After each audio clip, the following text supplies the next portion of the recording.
Hi, I'm John Burns with AudienceView Professional, and today I want to talk about checkout questions. It's very common to want to gather additional information from our customers, and there's a few reasons to do this.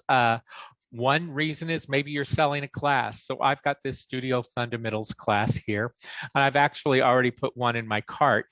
And so part of our checkout flow will allow you to ask checkout questions and tag them to certain events or classes. And there can be as many as you like. And so I've got this in my cart and I'm just going to continue through. I'm not going to add a donation or anything. I've already entered my customer information. And so after I've entered my customer information, I get the checkout questions, and they can be required or optional. If they're required, they've got an asterisk. And as you notice, my continue button is grayed out until I answer the required questions. So have I completed Studio Fundamentals 1? Well, that's a prerequisite, so I can say yes. And if it says, if I choose no, it tells me not to take the class. Have I added the studio supplies to my cart? And no, it says go back and add. So I'm going to scroll back up. Oh, and here's the studio supplies. I can add that to my cart. So that's some direction I got from the checkout question. So now I can say yes. And name of student, birth date of the student,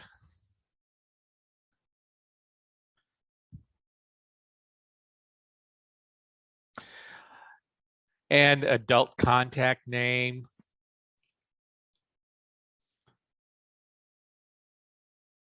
Isn't this fun?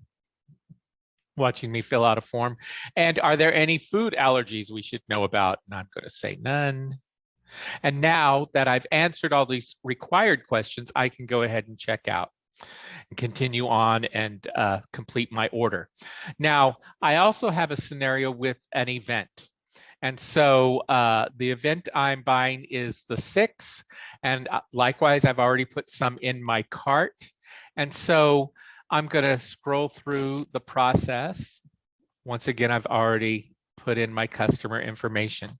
So this is on the same account as the class I just bought, but my event has different questions and different required questions. So here's one. This is being asked a lot these days. We require proof of COVID vaccination for everyone the CDC has authorized to receive a vaccination. And so I can have to indicate that, yes, I understand the vaccination requirement. And the event has a strobe light. I have to mark that I understand. Here's a not required question. Notice that I could continue, but notice that for a checkout question, it can either be free entry or a pull down menu, or I can give them the option to enter a free entry response. So I'm going to say, my aunt told me about it. And now I can continue on. So that's the consumer experience of checkout questions. And as I said, you can tag questions to specific events or to all events, to specific products or fundraising campaigns. All of that is up to you. Now on the back end, when we answer questions, we want to report on that information. And so I have my class roster up here. So this is the attendance for a list for Studio Fundamentals. And so my checkout questions appear in a variety of places. One is in the expanded view of the class list. I have the responses to all the checkout questions right here. So I can review them here. I also have them in the exportable view. And so they're all listed here order by order, and I can dump that into Excel. And the system actually puts each of the responses in a separate column. So I have a column for each of the questions I asked.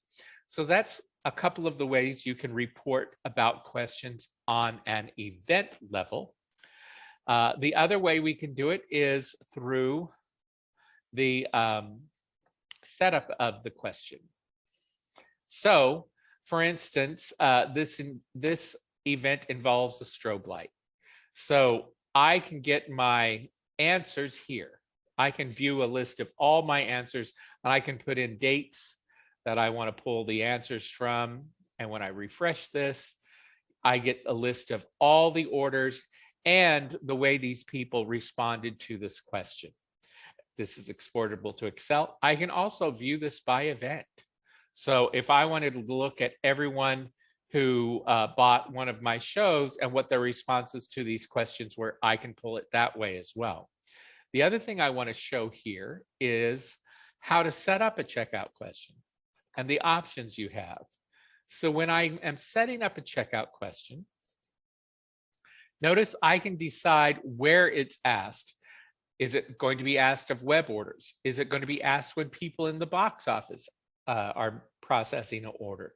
Do I want it to be required at that point of sale? Notice I have it not required in the box office. Then I have, it's either going to be a free text or a multiple choice.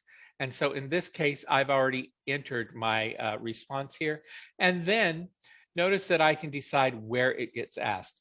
This particular question is only being asked at a certain shows.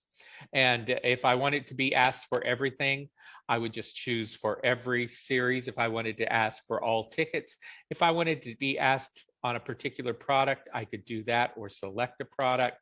The same way with packages and donations. So I have all those options when I'm setting up a checkout question. And once I've set them up, then the system's going to collect the information for you. We can report on it.